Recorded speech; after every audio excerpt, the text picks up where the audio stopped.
El escritor más insigne de nuestra literatura es sin lugar a duda Augusto Roa Bastos. Su importante contribución engrosó la producción narrativa nacional y fortaleció el patrimonio cultural. Además, su aporte fue decisivo y gravitante para el reconocimiento de la literatura paraguaya fuera de nuestras fronteras. Por eso, desde una de las instituciones culturales más importantes del país, como es el Centro Cultural de la República, el Cabildo, les invito a recordar las huellas que ha dejado este infatigable narrador paraguayo y a conocer ese manantial siempre vivo, fascinante, que constituye el conjunto de sus obras. Augusto Roa Bastos nació el 13 de junio de 1917 en Asunción, pero vivió parte de su infancia en Iturbe, departamento de Guairá, donde se impregnó de esas imágenes comunes a la cultura campesina, conoció el paisaje en su estado más natural y entró en contacto con un estilo diferente de vida. Todas estas experiencias aparecerían plasmadas en pasajes importantes de su obra. Ya a los 8 años aproximadamente, como un predestinado a la constante mudanza, el futuro narrador se traslada nuevamente a Asunción para estudiar en el Colegio San José, y donde residió en la casa de su tío Hermenegildo Roa. De hecho, la vida de Roa Bastos estuvo entretejida por prolongados exilios. Por esta razón, la culminación y publicación de sus creaciones más supremas se registran en el extranjero. Pero estuvo caracterizada también por una intensa actividad intelectual, donde vemos que desde muy joven se adhirió a grupos literarios convocados por Josefina Pla, Eric Campos Cervera y otros. ¿Qué significa Roa Bastos en la literatura paraguaya? Bueno, no solamente acá, viste que él llegó a tener una fama mundial, porque ganó el premio Cervantes. Su novela Yo el Supremo se tradujo a, no sé, más de 20 idiomas, ¿no es cierto?, inclusive el chino. Y gracias a él, nosotros los escritores paraguayos, prácticamente desconocidos para el resto del mundo, nos hicimos también conocer, porque al interesarse la gente por Paraguay, ya que allí esa era la patria de Roa, entonces también nos descubrieron, digamos, a nosotros de paso, ¿no? Eso le debemos a él. Aparte, aprendimos muchísimo de cómo escribir, especialmente yo que escribo cuentos, narrativa, cómo escribir, digamos, cuentos que tengan que ver nuestra herencia ancestral, nuestra identidad y todo lo que tiene que ver con nuestro pueblo, digamos, ¿no? Ha sido un maestro en ese sentido.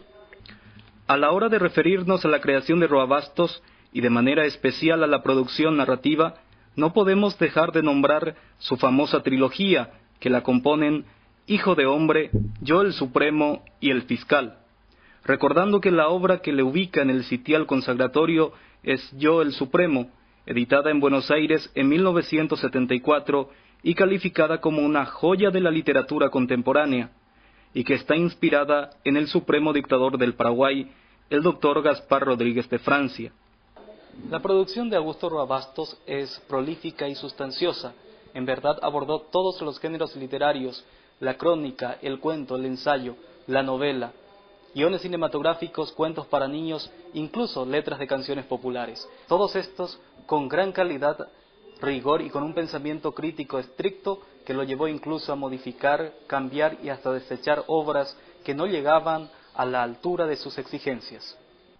Después de una larga pausa, y recién a partir de los primeros años de la década del 90, Roa Bastos publicaría 4 novelas, todas elogiadas poderosamente por la crítica literaria, que todo comenzaría con Vigilia del Almirante en 1992, El Fiscal, 1993, Contra Vida, 1994, y que cerraría esta recta luminosa con Madame Sui en 1995. El aporte del más universalizado paraguayo tendría sus justas recompensas. Recibió homenajes de todo tipo en diversos lugares del mundo, tanto en vida como póstumas, como así también premios internacionales. El más prestigioso de ellos es el Premio Cervantes, en 1989, que distingue la obra global del autor en lengua castellana, cuya contribución al patrimonio cultural hispánico haya sido decisiva. En este sentido, Roa Bastos es el único paraguayo que la ostenta. Aunque jamás morirá en la memoria colectiva de la gente por el propio significado de su vida y por el peso de sus obras, hoy existen instituciones que lo mantienen todavía más vivo, como el propio Centro Cultural de la República, el Cabildo, como así también la Fundación Roa Bastos y otros. Augusto Roa Bastos tiene un significado muy importante para la literatura paraguaya, como también para los propios escritores nacionales. Gracias a esto, fabricó un nido en el corazón de su propio pueblo y supo ganarse el afecto de su gente, que encuentra en su figura el símbolo de toda superación y éxito. Yo lo admiraba tanto a él que inclusive escribió un poema dedicándole a él, que a él le gustó muchísimo, y también escribió un cuento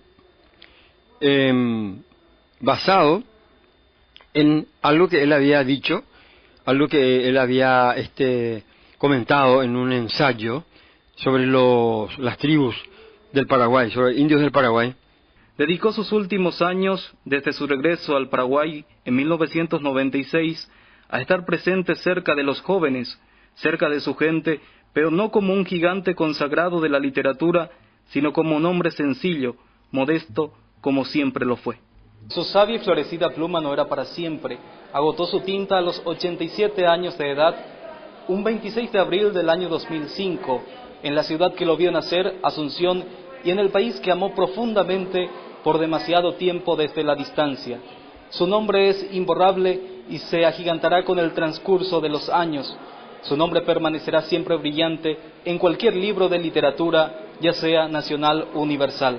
Augusto Roa Bastos, considerado como el maestro de la palabra e ícono luminoso de la cultura de este país. Augusto Roa Bastos ya está entre los personajes más ilustres de la cultura de este país. Durante mi larga vida de peregrinación por los países del mundo y también por el país inagotable de la imaginación, llevé siempre con orgullo la humilde dignidad del repartidor de cartas.